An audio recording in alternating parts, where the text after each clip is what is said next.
So I've been doing this long enough that I've seen a lot of features come into the consciousness of gamers, become what I would call table stakes features, and then fade away. So if you're making games and a feature is coming along, you need to be able to say, is this a fad or is this table stakes? And is it still going to be table stakes when we come out?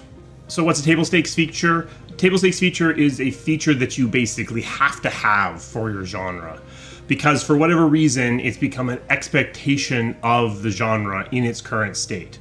And if you don't have this feature, people are going to look at your game and think that it is missing something, that it's not done up to quality expectations. Way back in Neverwinter Nights timeline, back when we're still working on Baldur's Gate 2, 3D games basically had become table stakes. They had become the mainstream of gaming, and to make a 2D game back in the early 2000s, the very early 2000s, meant that you were shuffled off to the background of people's attentions. So in order to be taken seriously, you basically had to make a 3D game. I believe that was actually true. That wasn't just a fad. That was a thing that changed the marketplace dramatically, and 3D took over the space. And basically all games at the moment are pretty much 3D. But if you look at gaming today versus gaming in the early 2000s, you can see a difference. So in the early 2000s, if you made a 2D game, that was a problem. It was something that was going to be ignored by the press and ignored by most players. If you make a 2D game now, it's actually a bit of a novelty. So 3D is an expectation, but it's not a table stakes feature anymore. You don't have to make a 3D game to be successful. If you're going to not make a 3D game, it should probably be for a reason and something that people can discuss, but you can exist without that feature. Similarly, with Dragon Age Inquisition, at that time, mounts were a table stakes feature in fantasy games. If you were making a fantasy RPG in the mid-2010s, it better have mounts. Because again, it was an expectation. To not have it was a glaring red flag on your game that was going to be discussed. But if you actually look at the mounts in most of those games, Skyrim, Dragon Age Inquisition, Witcher, they're usually not that great. They're just there to be there to a large degree. And that's the thing about table stakes features, is that they usually are kind of a thing that people are looking for, but may or may not actually really care about. Did people really care that the game was 3D back in the year 2000? Or was it more that what they were looking for was proof that the developer was cutting edge and putting effort in? And I would argue it's actually the second thing, is that it's about a signal to the player that this is a game that's paying attention. And that's why some features stop being table stakes, because once everyone is doing it, it's no longer a signal of quality, is it? Because if everyone's doing it, it just becomes a baseline. And then the expectation of it starts to fade away because it's no longer useful as an indication of quality. Mounts were a table stakes feature in the mid-2010s. I don't think they are anymore. I don't think mounts are a necessary feature for fantasy RPGs anymore. You could completely dispense with them and no one really cares, because they were a thing that came in to the consciousness, mattered for a moment, and then went away. So you could argue that mounts were a fad. The difference between a table stakes feature and a fad is pretty loose. The difference that I would argue is that a fad is something that is big in gaming, but there's no player expectation behind it. Whereas a table stakes feature is a feature that's big in gaming, and players are kind of measuring your game against it. So mounts, a table stakes feature that basically faded away. 3D, a table stakes feature that's still around, but can be worked around. But something like always on live service, that's a bit of a fad. So that's a thing that some players are looking for, but not really. It's really something that the publishers are jumping on the bandwagon for different reasons, because there's opportunities to make more money, because there are ways to get the player to play longer, and there's a bunch of research that supports trying to do that more. Always online, live service, fad, mounts were a table stakes feature, not a table stakes feature anymore. Okay, let me undermine that. One thing we often do is think that players are the only stakeholders for the game that we're working on. And I wish this was the case, but it basically is never the case. Unless you're funding yourself, there's at least one other stakeholder, and that's the group that's writing the checks.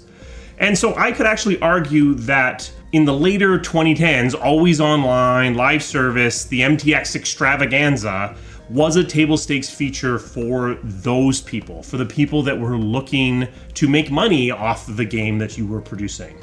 Have we moved past that? Maybe. I hope we have. I guess we'll see in the next little while if we actually have. How do you know when you're in the middle of this? Someone's come to your table and said, this game has to do X because it's a table stakes feature. It can be really difficult because when you look at the landscape, if every game is currently doing it, is it doing it because there's a player expectation? Is it doing it just because everyone's doing it?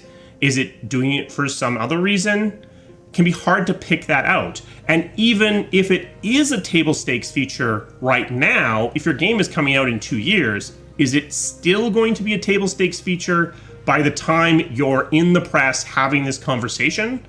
Again, it can be really difficult. So should you jump on the bandwagon? Make your own game, blaze your own path as much as you can, but sometimes you do need to be aware of what the marketplace is doing and make a nod at least to what's going on around you. So look at the feature and think about whether this feature is being used as a signal of quality. If it is, then that feature may be a table stakes feature because people are making buying decisions in your particular genre based upon the presence or absence of this particular feature.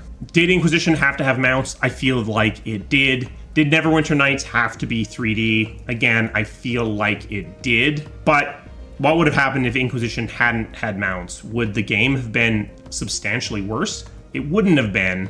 So could we have navigated that conversation in another way? Probably, if we had been aware of the fact that this was a table stakes feature and said, but we're not going to do mounts. Instead, we're going to talk about why all the horses are dead in Thedas or something. We could navigate that. It's really hard to say for sure. One thing that's interesting is your game might actually create future table stakes features, both for yourself and for the industry as a whole. So BioWare has done this a couple of times.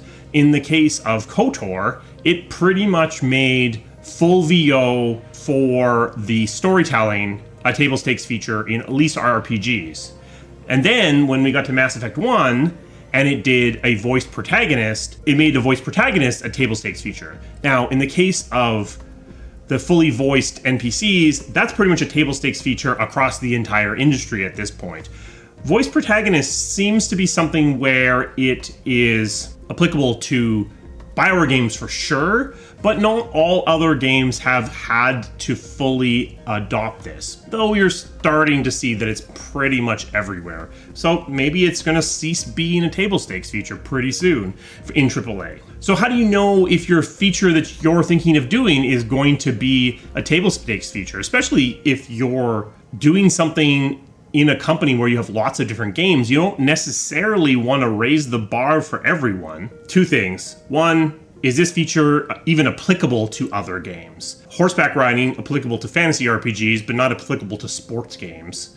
But something like a voiced story, basically applicable to all AAA games that have story. And then secondly, going back to that signal, is this feature something that can be used by a prospective purchaser as a signal of effort? So, voice protagonist, sure, they understand that that's extra work, so if they see the presence of that, they can sort of say, yeah, you put in the work. Some features are almost invisible to the player, and they aren't necessarily going to understand that they're very expensive, and those are unlikely to become table stakes features because players aren't going to really appreciate the amount of effort they may signal. We've got shirts, so if you want to pick something up, there's a link down in the description. That would help the channel out. And a special thanks to my members. They provide the resources that this channel needs to keep running. If you are interested in becoming a member, there's a link to that in the description as well.